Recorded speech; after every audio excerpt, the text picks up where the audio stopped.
The stars looked different from the bridge of the Earth defense ship Resilience. Captain Taeyong Kim had seen many strange things in his 20 years of space duty, but nothing like the massive ship that now hung in space before them. It was shaped like a giant beetle, with a shiny shell and strange lights pulsing along its sides. "Sir, they're hailing us again," said Commander Ji-woo Park, her voice steady despite the tension on the bridge. Taeyong nodded. "Put them through." The main screen flickered. A creature appeared, tall and thin with a hard outer shell and 6 limbs. Its head was shaped like a triangle with large compound eyes that reflected the light in rainbow colors. "Greetings, humans of Earth," the creature said in perfect English. "I am High Commander Varn of the Hyun Coalition. We come in peace." Taeyong did not fully trust those words. In his experience, anyone who had to say they came in peace usually had other plans. "I am Captain Taeyong Kim of the Earth Defense Fleet. What brings you to our system, High Commander?" Varn's mandibles clicked. "We seek friendship and trade. Our coalition spans 17 star systems. We wish to add Earth to our network of allies." Behind Taeyong, Commander Park whispered, 17 systems? We've barely colonized Mars." Taeyong kept his face neutral. "We welcome peaceful contact. Our diplomatic team will arrive within 6 hours." "Excellent," said Varn. "We look forward to meeting them." When the screen went dark, Taeyong turned to his crew. "Scan that ship. I want to know everything. Weapons, defenses, crew size." "Already working on it, sir," said the sensor officer, "but their technology is blocking most of our scans." Taeyong frowned. "Keep trying, and get me a direct line to Earth Command."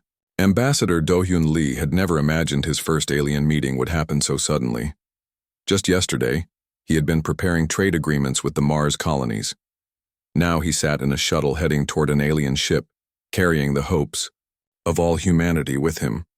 "Remember," said Captain Taeyong, who sat beside him, "show no fear. These rock aliens may look scary, but they respect strength." "How do you know that?" asked Do-hyun. "Their ship is designed for war, not peace," Taeyong said simply. "Everything about them speaks of power and control." The shuttle docked with the alien ship with a soft thud. The door hissed open, revealing a large chamber with high ceilings. 3 rocks stood waiting, with High Commander Varn in the center. "Welcome to the Starship Dominant," said Varn. "You are the first humans to board a Hyun Coalition vessel." Do-hyun stepped forward and bowed slightly. "We are honored. I am Ambassador Do-hyun Lee, representing Earth."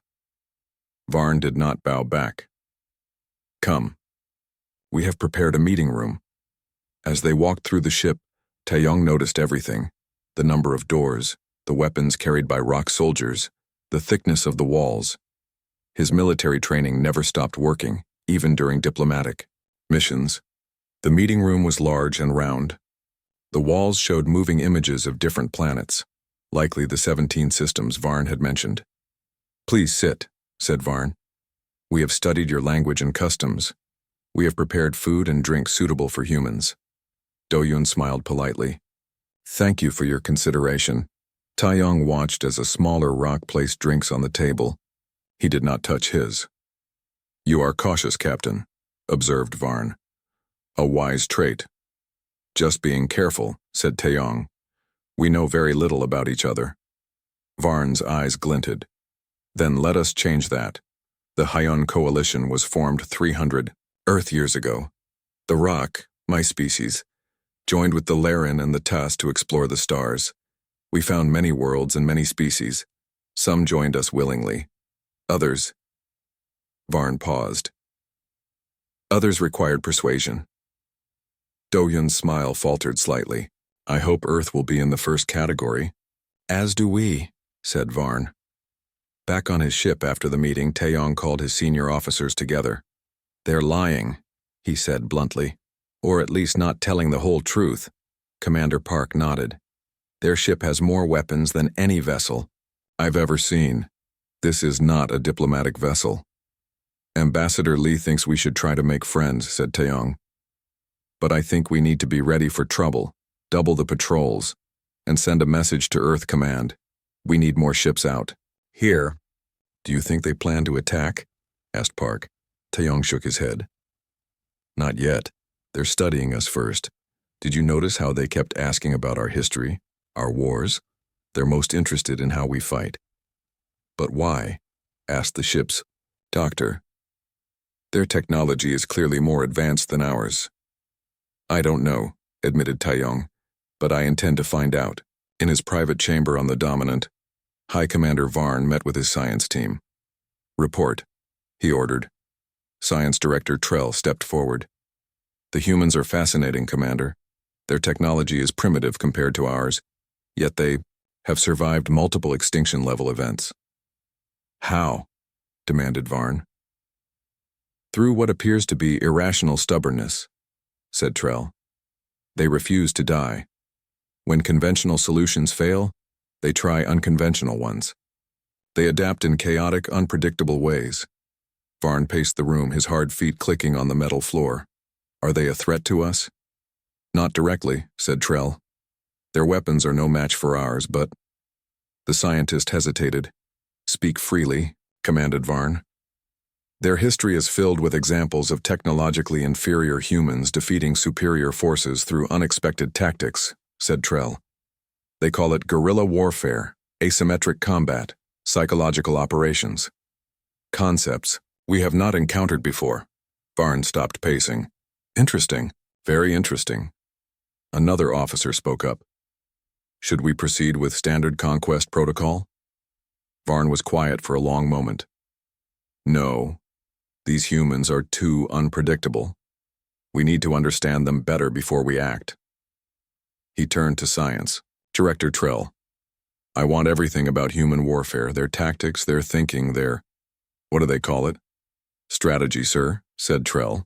They are particularly skilled at something called thinking outside the box. Yes, that, said Varn. I want to know it all. Perhaps we can use their own methods against others. It will be done, Commander, said Trell with a bow. Captain Taeyong couldn't sleep. Something about the aliens bothered him deeply. He stood by the window in his quarters, looking at the alien ship in the distance. A soft knock came at his door. Enter, he called. Commander Park stepped in. Sir, we've detected unusual scan patterns from the alien ship. They're not just scanning our ship. They're accessing our public broadcasts, our information networks. What are they looking for? Asked Taeyong. Military history mainly, said Park. They've downloaded thousands of files about Earth's wars, ancient and modern. Taeyong felt a chill. They're not here for trade or friendship. No, sir, agreed Park, but I don't think they're here to fight us either, at least not yet. Then, what do they want? Park looked troubled. It seems they want to learn how we fight, how we think, what makes humans human. Taeyong turned back to the window, staring at the beetle-shaped ship. Well, Commander, let's hope they don't learn. Too well. Some things about humanity are better left uncopied. Like what, sir? Our capacity for violence, said Taeyong softly. Because unlike us, I don't think they have built the restraints that keep civilization going despite that capacity. In the darkness of space, the alien ship's lights pulsed like a predator considering its next move. 5 years had passed since first contact. The rock ships no longer seemed strange in Earth's orbit. People had gotten used to the sight of the beetle-shaped vessels against the blue sky. Earth and the Hune Coalition had signed trade agreements, cultural exchange programs, and defense treaties. But not everyone was happy about these new friends. Dr. Minji Kang peered through her microscope at the sample of rock blood. As Earth's leading xenobiologist, she had spent the last 3 years studying alien biology. Fascinating, she whispered. Their cells can change function based on external threats. Is that good or bad? Asked a deep voice behind her. Minji turned to see Sang Woo-yoon, a military intelligence officer assigned to her lab. He was tall with serious eyes that missed nothing. It's neither good nor bad, said Minji. Just different. It means they can adapt very quickly. Sang-woo frowned. Sounds like a military advantage to me. Minji sighed. Not everything is about war, Sang-woo. Tell that to the aliens. he said quietly. Before Minji could answer, the lab door opened. Ambassador Do-Yun Lee walked in with a rock scientist. Even after 5 years, Minji still found the aliens startling to look at. Their hard shells, their many limbs, their triangle-shaped heads with those rainbow eyes. Dr. Kang, Officer Yoon, said Do-Hyun with a smile. May I introduce Science Director? Trell, he's very interested in your work. Trell bowed slightly, copying the human gesture. Dr. Kang, your research on cross-species biology is impressive. Thank you, said Minji. I was just studying rock blood samples. And have you made any interesting discoveries? Asked Trell. Minji began explaining her findings. Behind her, Sangwoo watched the alien carefully. Something didn't feel right. The way Trell kept looking at the military research papers on Minji's desk. The way his questions always seemed to lead back to human physiology under stress. When the meeting ended, Sangwoo followed Ambassador Lee into the hallway.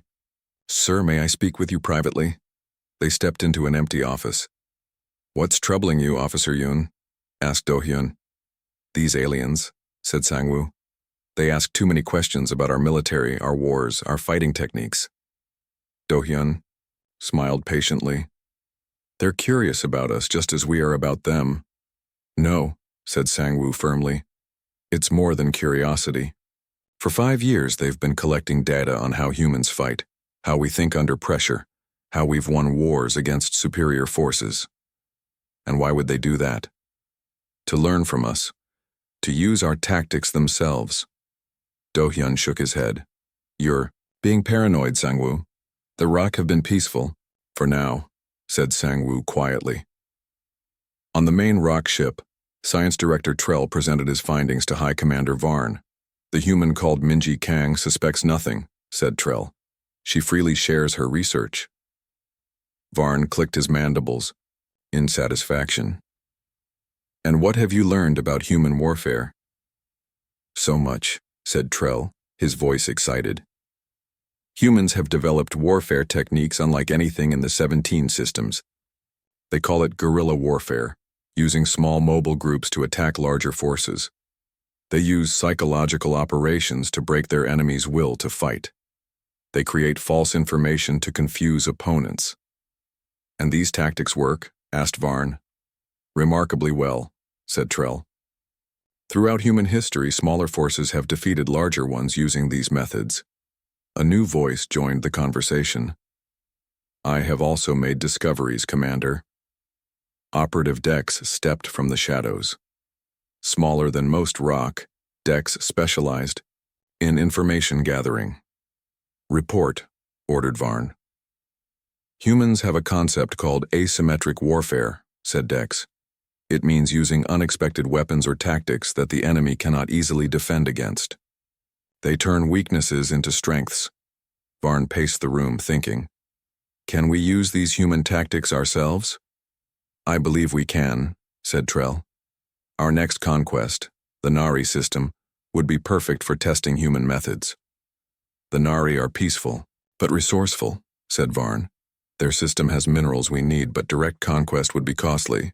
Using human tactics would save resources and demonstrate our adaptability, suggested Trell. Varn stopped pacing. Begin preparations. I want a full battle plan using these human tactics against the Nari. If this works, we will have a new way to expand the coalition. Sangwoo Yoon couldn't let his suspicions go. Late at night, he sat in his office reviewing 5 years of reports about the Rock and their coalition. Something was wrong. The Rock claimed to have peaceful relations with 17 systems, but Earth's deep space probes had picked up signals of conflict, of planets in distress. His computer beeped. A message from Captain Taeyong Kim, now Admiral Kim, who commanded Earth's Defense Fleet. Come to my office immediately. Bring whatever evidence you have. 30 minutes later, Sangwoo sat across from Admiral Kim, who looked older and more serious than 5 years ago. Sir, thank you for seeing me, said Sangwoo. Your message said it was urgent, said Kim. You have concerns about the Rock? Sangwoo nodded. For 5 years they've been studying us, especially our warfare tactics. I've tracked their data requests. They're particularly interested in guerrilla warfare, psychological operations, and asymmetric combat. Why would advanced aliens need our tactics? Asked Kim. Their technology is far beyond ours. That's what troubles me, said Sang-woo. I think they want to use our tactics against others. Kim was silent for a moment. What evidence do you have? Sang-woo placed a datapad on the desk. I've been monitoring their communications. They mention a species called the Nari. They plan to attack their system using human tactics. Kim's face darkened. If that's true, we've become unwitting teachers of war. There's more, said Sang-woo. I found this in Science Director Trell's personal files. He showed Kim a document titled Human Warfare Application, Phase 1. Kim read quickly, his expression growing more concerned. This is a battle plan. They're taking our worst war tactics and planning to use them without any of the ethical constraints we've developed. What do we do? Asked Sang-woo. Kim stood up. First, we need more information. I'll ask Earth Command to send a small ship to the Nari system, officially for exploration, but really to see what the Rock are planning. And then? Then we warn the Rock that human tactics come with human consequences, said Kim grimly. Dr. Minji Kang was working late when her computer screen suddenly filled with alien text. What in the world? She whispered. The text shifted, translated to English. Human doctor. Danger. Coalition plans. Using human war methods. Without human restraint. Disaster coming. Minji stared at the message. Who sent this?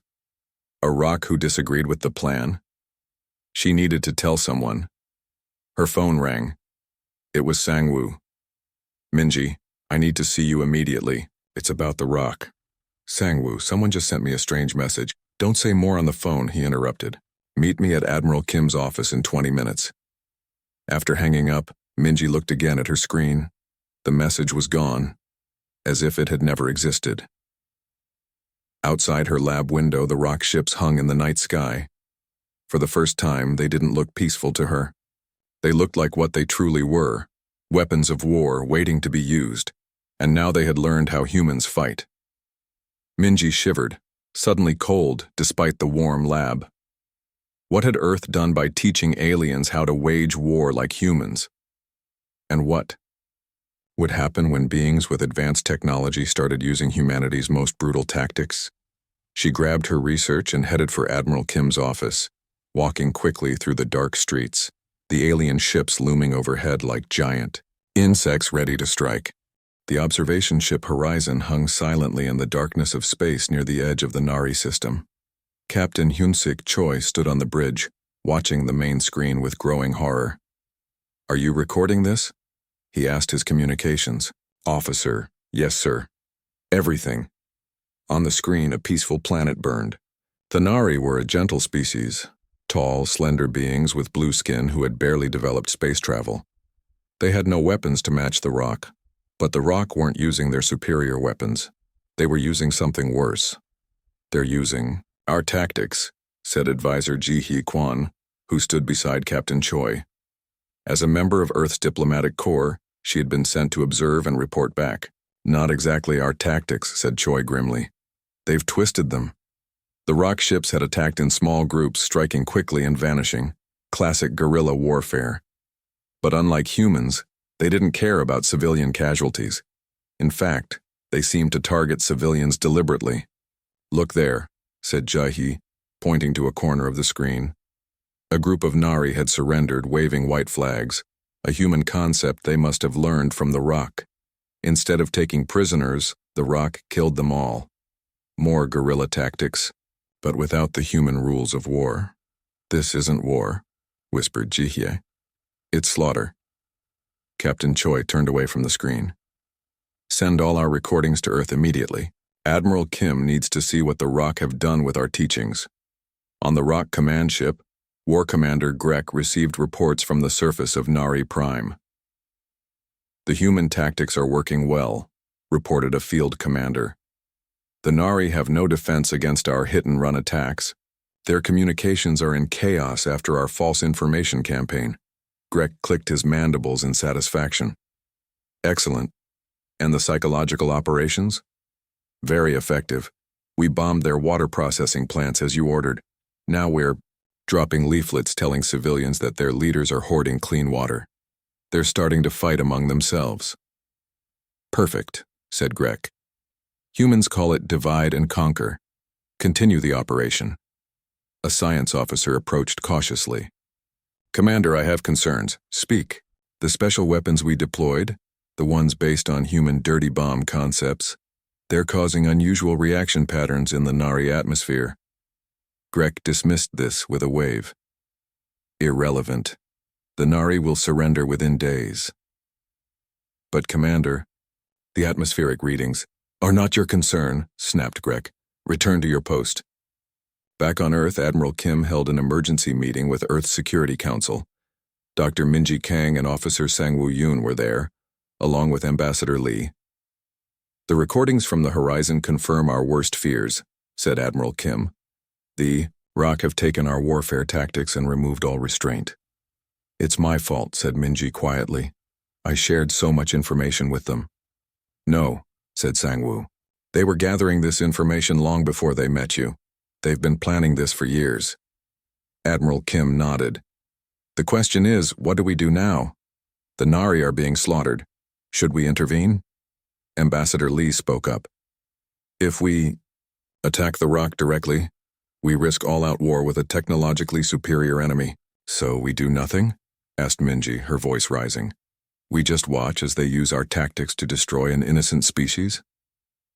Before anyone could answer, the door burst open. A junior officer rushed in.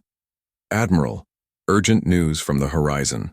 Something's happening in the Nari system. Captain Choi couldn't believe what he was seeing.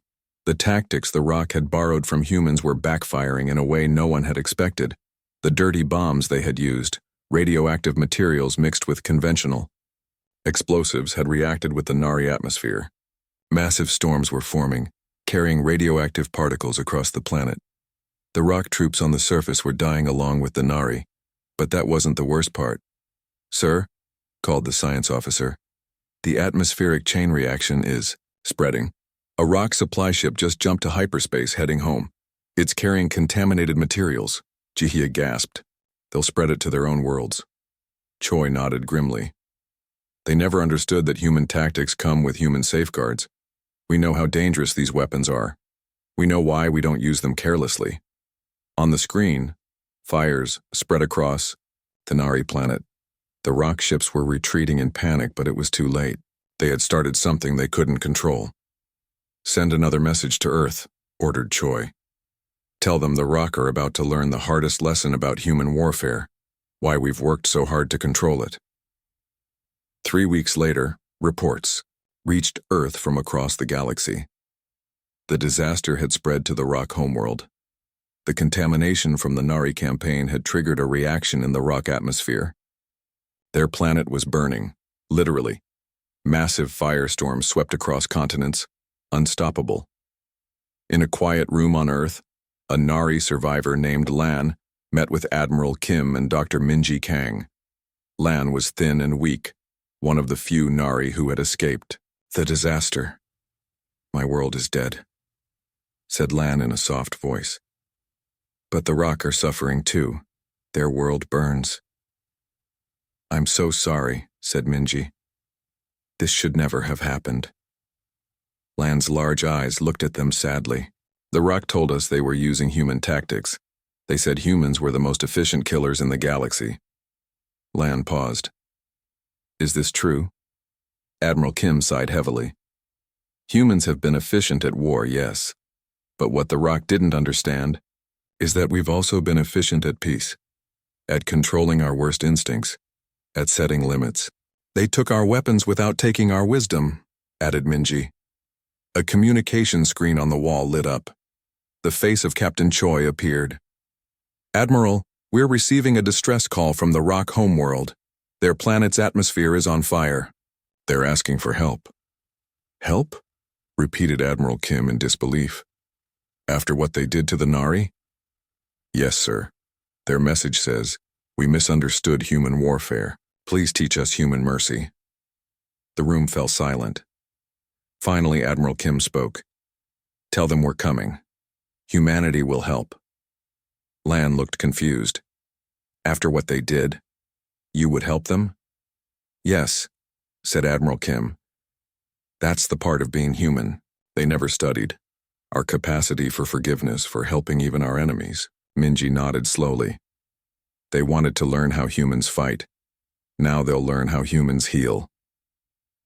On the rock homeworld, War Commander Grek stood on a hill, watching his city burn. The sky was red with fire and smoke. The air itself seemed to burn when you breathed it. Commander, called a junior officer. A message from Earth. Grek took the communication device. Admiral Kim's face appeared. War Commander, we've received your distress call. Earth is sending ships with atmospheric cleaning technology and medical supplies. Grek's mandibles clicked in confusion. Why would you help us? We used your tactics against the Nari. We would have used them against you eventually. Admiral Kim's face was stern but not angry. You used our tactics without understanding them. Human warfare isn't just about destruction. It's about knowing when to stop, when to show mercy, when to rebuild. We don't deserve your help, said Grek. No, agreed Kim. But that's another human lesson you need to learn. Sometimes we help not because others deserve it, but because it's the right thing to do. As Kim's face disappeared from the screen, Grek looked up at the burning sky. The rock had wanted to master human warfare. Instead, their planet was on fire, and the humans were coming to save them. Perhaps, thought Grek, they had been studying the wrong human qualities all along. The Great Hall of Earth's United Council was packed. Every seat was filled, and people stood along the walls. On the main screen, images of the burning rock homeworld played in a loop. The air in the room felt heavy with the weight of the decision they faced. Admiral Seojin Bae stood at the center of the room. As head of Earth's humanitarian fleet, he had been called to speak. The situation is dire, he said, his voice carrying across the silent room. The fires on the rock homeworld cannot be put out by normal means. The atmospheric chain reaction they started continues to spread. Without our help, their civilization will collapse within months. General Jin Young Han, head of Earth's Military Security Council, stood up. Why should we help them? He demanded. The rock took our tactics and used them to destroy the Nari. They would have done the same to us if they had the chance. Murmurs of agreement rippled through the crowd. Admiral Bae nodded. You're right, General. The rock are not innocent. But this isn't about what they deserve. It's about who we are. The room went quiet again. Humans have always been capable of great violence, continued Bae. But we've also been capable of great mercy. The rock learned only half of what makes us human. Perhaps it's time we taught them the other half. General Han frowned. And risk? Our own people? The rock homeworld is dangerous now. The air itself is toxic. Which is why I've called Engineer Yoonji Choi to speak, said Admiral Bae. A young woman stepped forward. Though not yet 40, Yoonji Choi was Earth's leading expert on atmospheric engineering. We have technology that can help, she said simply. The terraforming systems designed for Mars can be modified to clean the rock atmosphere. It would take time, but it could save their world. At what cost? Asked General Han. High, admitted Yoonji, but not as high as the cost of doing nothing. The debate continued for hours. Some argued that the rock deserved to suffer the consequences of their actions. Others said that showing mercy was the right thing to do. Finally, the head of the United Council called for a vote. Those in favor of sending aid to the rock homeworld? Slowly, hands raised across the room. Not everyone, but enough. The motion passes, announced the council head. Earth will send aid to the rock. 2 weeks later, Engineer Yoonji Choi stood on the bridge of the Earthship Mercy as it entered orbit around the rock homeworld. The planet below looked like a ball of fire. Great storms of flame swept across continents. The air was filled with toxic smoke. It's worse than we thought, she said quietly. Admiral Bae nodded. Can your system still help? Yes, said Yoonji. But we'll need to work directly with the rock. They know their atmosphere better than we do. They're expecting us, said Bae. A delegation is waiting at their space station. It's the only safe place left for them to meet us. The Earthship docked with the rock station carefully. Through the windows, Yunji could see rock workers rushing to secure the connection. They looked thinner than the rock she had seen on Earth, their hard shells duller. When the doors opened, a group of rock waited. At their head stood an older rock with a cracked shell and tired eyes. "I am Elder Council Member Plek," said the rock, bowing deeply in the human way. "We thank you for coming." Admiral Bay stepped forward. "I am Admiral Seojun Bai. This is Engineer Yoonji Choi, who has designed the systems that might help your world." Plek turned to Yoonji, his many limbs trembling slightly. "You would help us after what we did?" Yoonji looked at the tired alien. "Yes, because that's what humans do." "We don't understand," said Plek. "There is no benefit to you in this." "The benefit," said Admiral Bay, "is knowing we did the right thing, that we didn't let an entire civilization die when we could have helped." Plek's eyes seemed to shimmer with emotion. "We have much to learn from humans." "Yes," agreed Unji, "but not the lessons you were trying to learn before." For the next week, Yunji worked with rock scientists to modify her terraforming systems for their atmosphere. The work was hard, and progress was slow. The rock atmosphere was different from anything on Earth or Mars. One day, as Yunji was working, late in the station's lab, Plek came to see her. "May I ask you something, human Yunji?" he said. "Of course," said Yunji, looking up from her work. "Why are humans like this? In all our studies of your species, we focused on your wars, your fighting tactics. We thought this was what made humans strong. But now—" Plek gestured at Yunji's work. "Now I see something else." Yunji thought for a moment. "Humans learned long ago that it's easy to destroy and hard to build. Any species can learn to kill efficiently. The real challenge is learning when not to kill, learning to show mercy, to forgive, to help even those who have harmed you." "But why?" persisted Plek. "What is the advantage?" Yunji smiled sadly. "There isn't always an advantage, at least not one you can measure. Sometimes we do things simply because they're right, because they reflect the kind of species we want to." Plek was silent for a long time. "We never studied this aspect of humanity."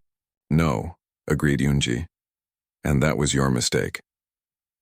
Back on Earth, reports from the Mercy were shared with the public. Images showed Earth engineers working alongside rock scientists. The first atmospheric cleaners were being deployed, though progress was slow. Not everyone was happy. Protests formed outside the United Council building. Signs read, "Help Earth First" and "Rock Killed the Nari." In his office, General Jin Yong-han watched the news with a frown. A knock at his door interrupted his thoughts. "Enter," he called. A young officer came in. "Sir, you asked for updates on the rock situation." "Yes," said Han. "What's happening?" "It's working, sir, slowly, but it's working. The atmospheric cleaners are reducing the toxins. Some areas are becoming livable again." Han nodded slowly. "And the rock? How are they responding?" "That's the interesting part, sir. The officer hesitated. "They're changing. Their entire society is restructuring. Their military commanders have been removed from power. They're reaching out to other species with offers of aid and technology." Han raised an eyebrow. "They're copying us again." "Yes, sir. But this time, they're copying our best traits, not our worst." General Han was quiet for a moment. Perhaps Admiral Bay was right.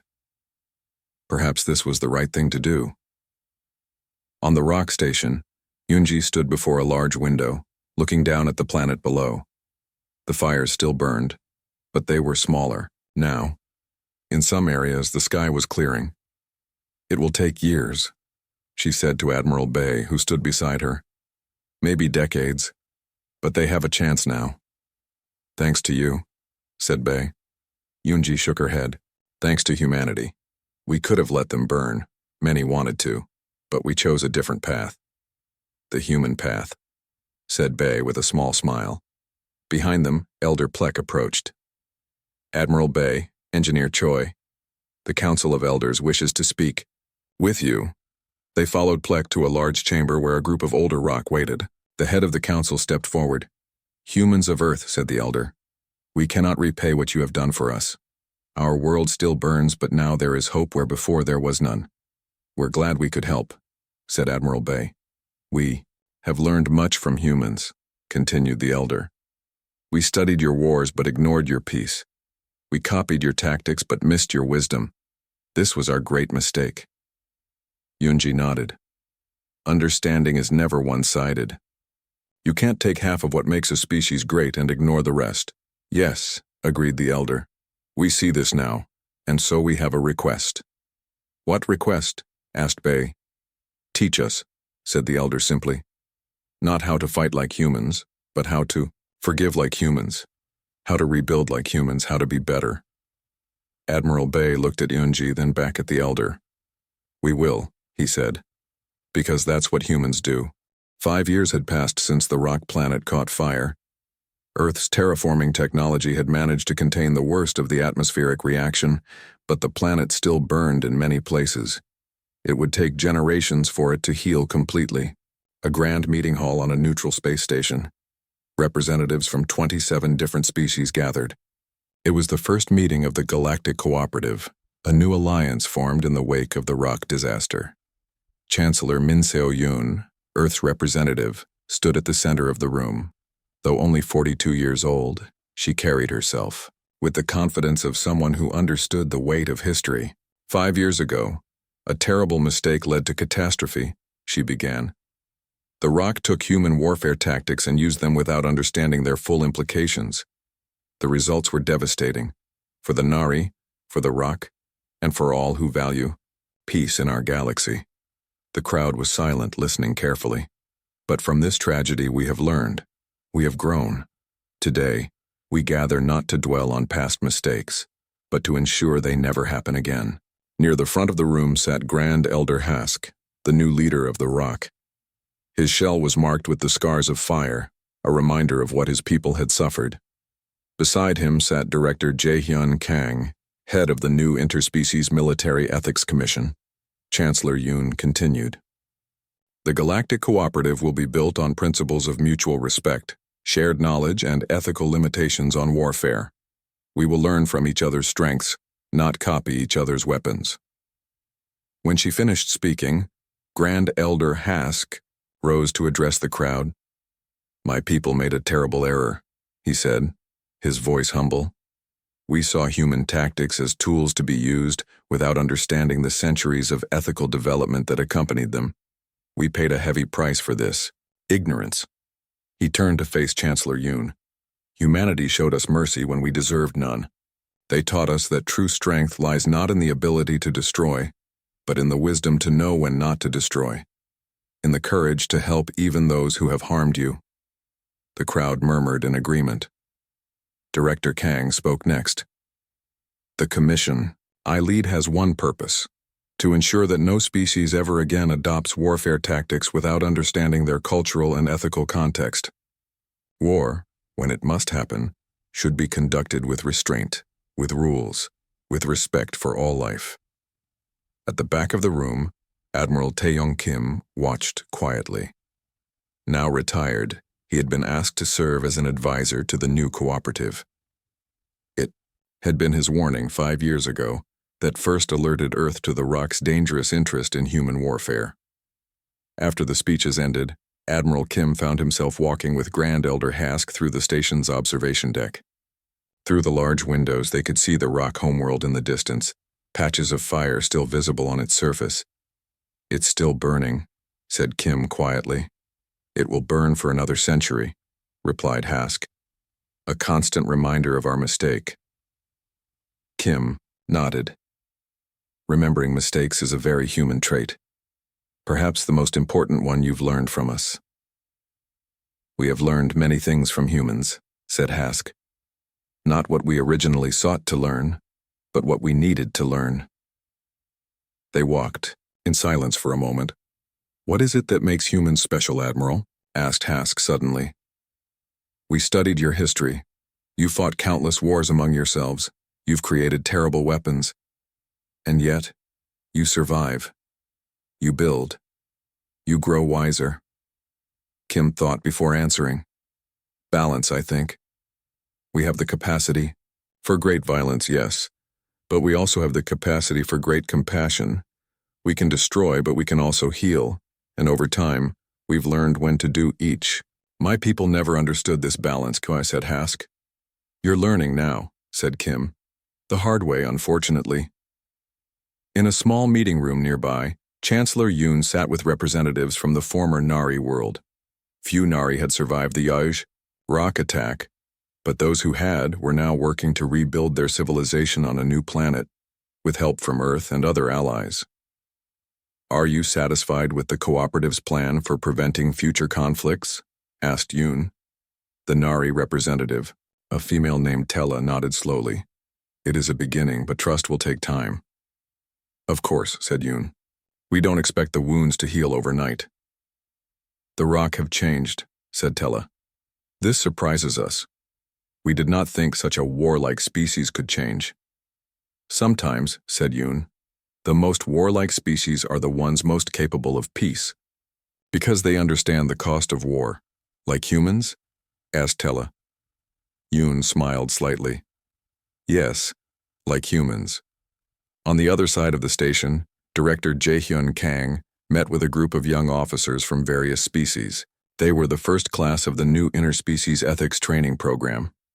The first lesson you must learn, he told them, is that weapons and tactics are never neutral. They carry with them the values and history of the species that created them. A young rock officer raised a limb. But how do we know which tactics are safe to adopt and which are not? An excellent question, said Jaehyun. This is why we study ethics alongside tactics.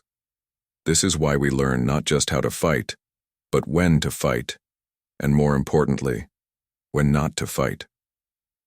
He looked around at the faces of the young officers, some with scales, some with fur, some with hard shells like the Rock.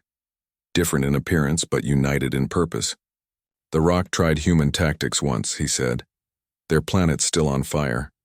Not because human tactics are inherently bad, but because they were used without the ethical framework that humans developed alongside them. The young officers nodded, taking careful notes. Your assignment, continued Jaehyun, is to study the ethical principles of your own species. What restraints do your people place on warfare? What lines do you not cross? Share these with each other next week. We all have something to learn from one another. As the day ended, Chancellor Yoon found herself alone with Admiral Kim, watching the stars from the observation deck. Did you ever imagine this? She asked.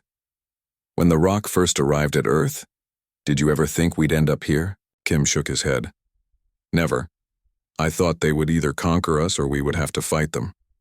I never imagined they would learn from us in this way. They wanted to learn how humans fight, said Yoon.